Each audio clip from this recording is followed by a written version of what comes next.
Tutorial হাবের আরেকটি নতুন ভিডিওয়ে আমার সকল দর্শক বন্ধুদের এবং ভিউয়ার্স বন্ধুদের স্বাগত জানাই। প্রিয় দর্শক, তোমাদের প্রথমেই বলে রাখি, তোমরা আমার আজকের এই ভিডিওটি শুরু থেকে শেষ পর্যন্ত সম্পূর্ণ অংশ দেখবে এবং আমার ভিডিওটি তোমাদের কেমন লাগলো তা কমেন্টের মাধ্যমে জানাবে। পশ্চিমবঙ্গ উচ্চ মাধ্যমিক শিক্ষা সংসদের দ্বাদশ শ্রেণীর তৃতীয় সেমিস্টারের ইতিহাস বিষয় নিয়ে আজ আলোচনা করব। এই ইতিহাস বিষয়ের আজ আলোচিত অধ্যায়, প্রথম অধ্যায় পর্যটকদের দৃষ্টিতে ভারত। এই অধ্যায়ের ওপর আমি প্রথম পর্বে একটু অংশ আলোচনা করেছিলাম। আজকে এই দ্বিতীয় পর্বে তারপর থেকে আলোচনা করব। আর আজকে আমার আলোচনার মূল বিষয়বস্তুই হচ্ছে বিখ্যাত পর্যটক অলবিরুনির চোখে ভারত ভ্রমণের বৃত্তান্ত, অর্থাৎ অলবিরুনি কবে ভারত ভ্রমণে এসেছিলেন এবং তিনি ভারত সম্পর্কে কীরকমভাবে বর্ণনা দিয়েছেন সেগুলোই আজ আলোচনা করব। ভারতে যে সমস্ত বিদেশি পর্যটক এসেছিলেন তার মধ্যে অন্যতম এই অলবিরুনি।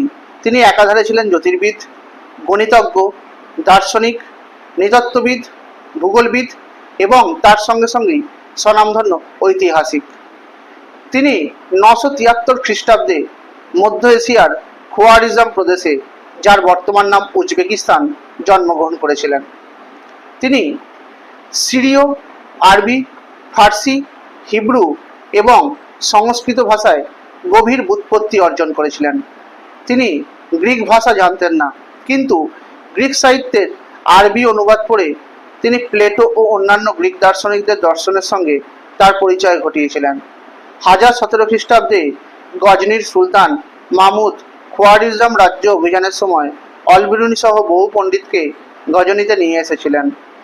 সুলতানের প্রিয়পাত্র এই পণ্ডিত গজনিতেই 1048 খ্রিস্টাব্দে শেষ নিঃশ্বাস ত্যাগ করেছিলেন। তবে এই বিখ্যাত পর্যটকের সঙ্গে ভারতের প্রথম যোগাযোগ ঘটেছিল এই গজনিতে থাকাকালীন সময়েই। তখন তিনি ভারতবর্ষ সম্পর্কে এক গভীর আগ্রহ সৃষ্টি করেছিলেন নিজের মধ্যে।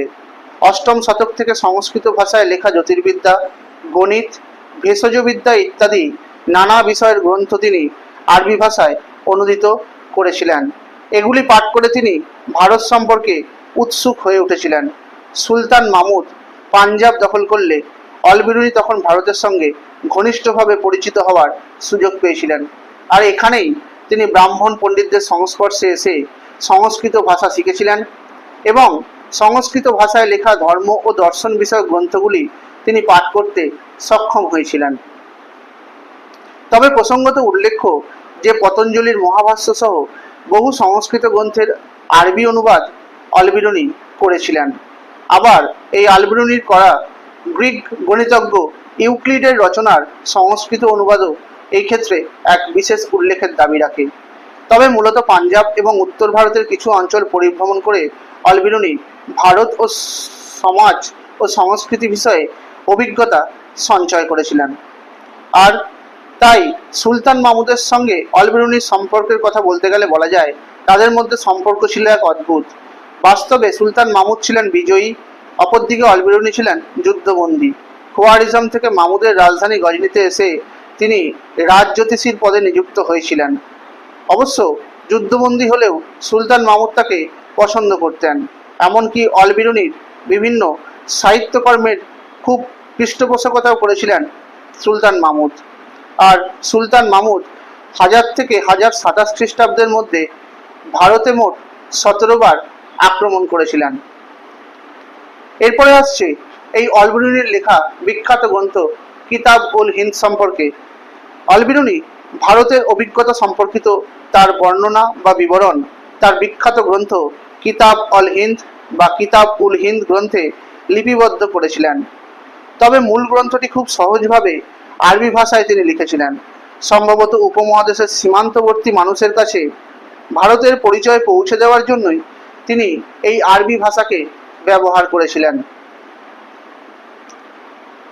তহকিক ই হিন্দ নামেও সুপরিচিত এই গ্রন্থটি বিষয়ভিত্তিক 80টি অধ্যায়ে বিভক্ত, অর্থাৎ এই কিতাবুল হিন্দের অপর নাম ছিল তহকিক ই হিন্দ, যেটি 80টি অধ্যায়ে বিভক্ত, যার মধ্যে ভারতের সমাজ, বর্ণ ব্যবস্থা, ধর্ম, দর্শন রীতিনীতি, আইন ইত্যাদি বিভিন্ন বিষয়ে আলোচনা করা হয়েছে।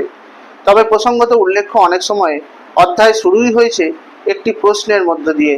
বিভিন্ন সংস্কৃত সাহিত্য যেমন বেদ, পুরাণ, ভগবদ্গীতা, মনুস্মৃতি, পতঞ্জলির মহাভাষ্য ইত্যাদি গ্রন্থ থেকে উদ্ধৃতি দিয়ে অলবিরুনি তার অভিজ্ঞতা এবং বিবরণকে যুক্তিসিদ্ধ করার চেষ্টা করেছিলেন।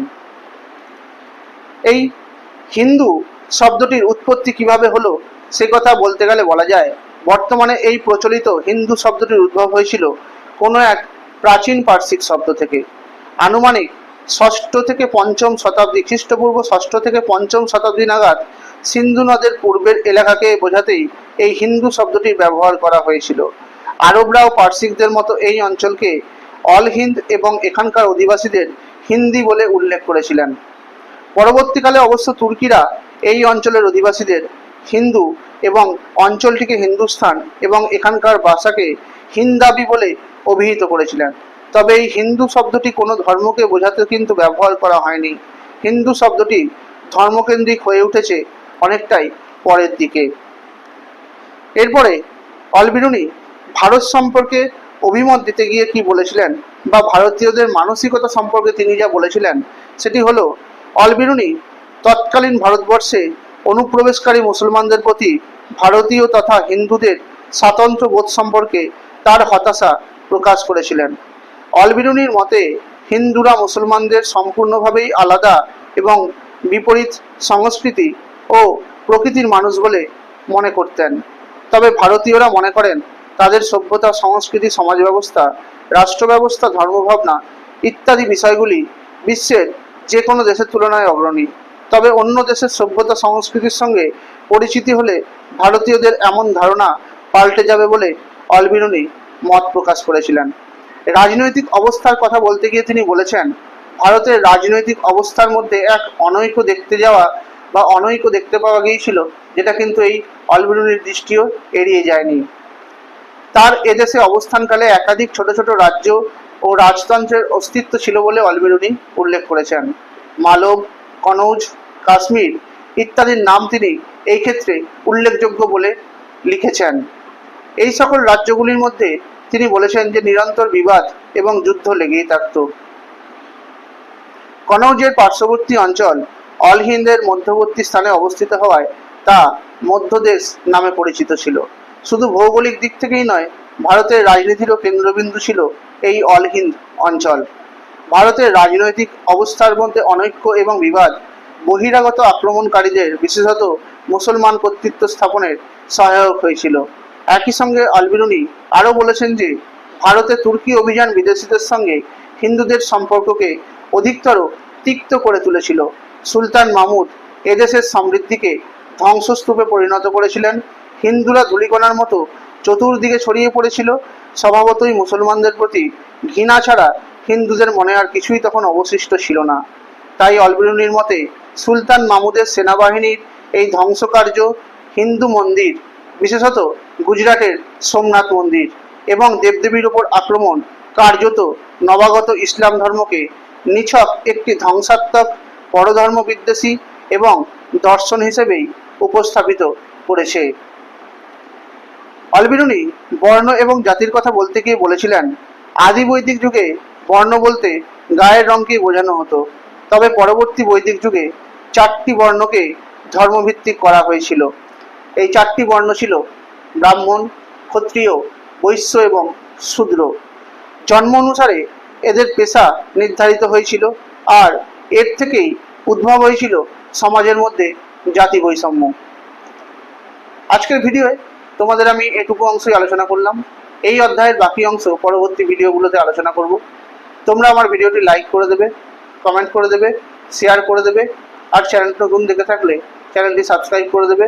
পাশে থাকা বেল আইকনটি প্রেস করে দেবে, যাতে করে তোমরা আমার ভিডিও নোটিফিকেশানগুলো পেতে পারো। তোমরা আমার ফেসবুক পেজে ফলো করে দেবে আর ইনস্টাগ্রামেও ফলো করে দেবে। ধন্যবাদ।